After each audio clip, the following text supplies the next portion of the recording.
Howard Hughes Western film, The Outlaw may very well have been just another cowboy movie had it not been for the notoriety surrounding the debut performance of its lead actress, Jane Russell. How do you hear? Can you understand English? Can you? Yes. What's your name? Real. What's the rest of it? McDonald.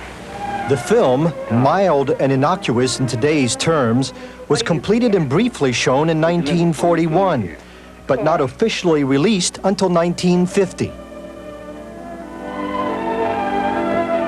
When I went into The Outlaw,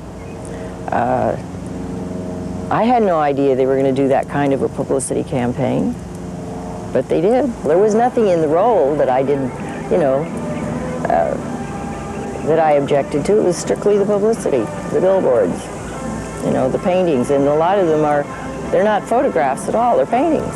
Other films were to follow, including Paleface, The French Line, and Jane Russell's personal favorite, Gentlemen Prefer Blondes with Marilyn Monroe. I loved working with Marilyn.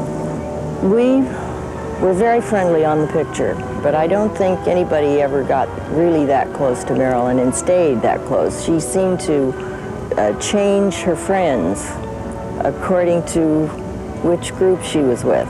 For Jane, there were serious limitations to her career as a result of being portrayed as a sex symbol. The fact that they make you a sex symbol means that you are hardly ever going to get a real part handed to you. I'd still like to do a real part, but if I don't ever do it, it won't matter to me. This movie image was far afield from the young girl who had been raised by a Bible teacher mother who had a profound effect in Jane Russell's life. My mother was, I think, the best Bible teacher that ever walked. Jane, there was a point in your life then where you made a commitment to the Lord Jesus personally, one-on-one. Oh yeah, absolutely. I can remember giving my heart to the Lord when I was 6 years old on my way home from school, and it was a neighbor lady, and then she called my mother and told my mother, and mother was, thrilled. But she was the first person, I was perfectly willing, but she was the first person to say, would you like to give your heart to Jesus? I said, yes. And you prayed? Yeah. Everybody should have that kind of a day and remember it just like they do their wedding day. Jane did have a wedding day, marrying football great Bob Waterfield.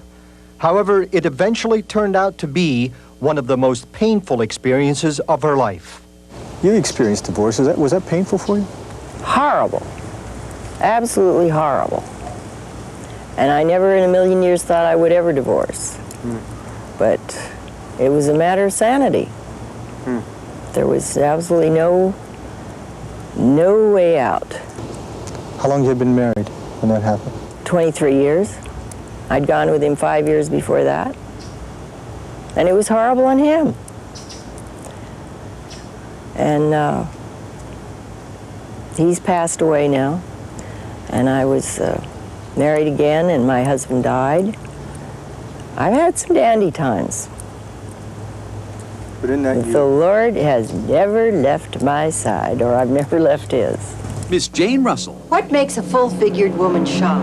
In recent years, Jane has once again become a familiar face to old and new audiences through her numerous television commercials. Why wait?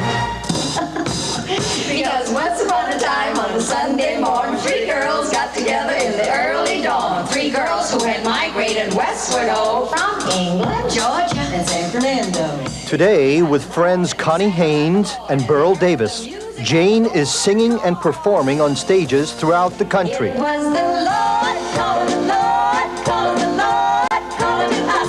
It was the Lord calling the Lord, calling the Lord, calling to us. And the Lord continued to stay close to Jane Russell, manifesting himself to her in yet another personal and supernatural way. Mother took us to different denominations. In this one particular church, they were, it was charismatic, if you will, or whatever, and they were seeking the baptism. So Pat and I sat down and sought the baptism, and we both got it that day. And then when I was older and I went through this little period of agnosticism or whatever, I thought I'd made it up. And, you know, and I thought, oh, I didn't make it up. It really was there all the time, you know.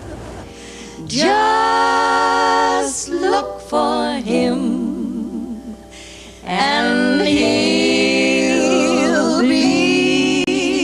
I've had lots of dark times, but the Lord's been there every time. Though I make my bed in hell, thou art there.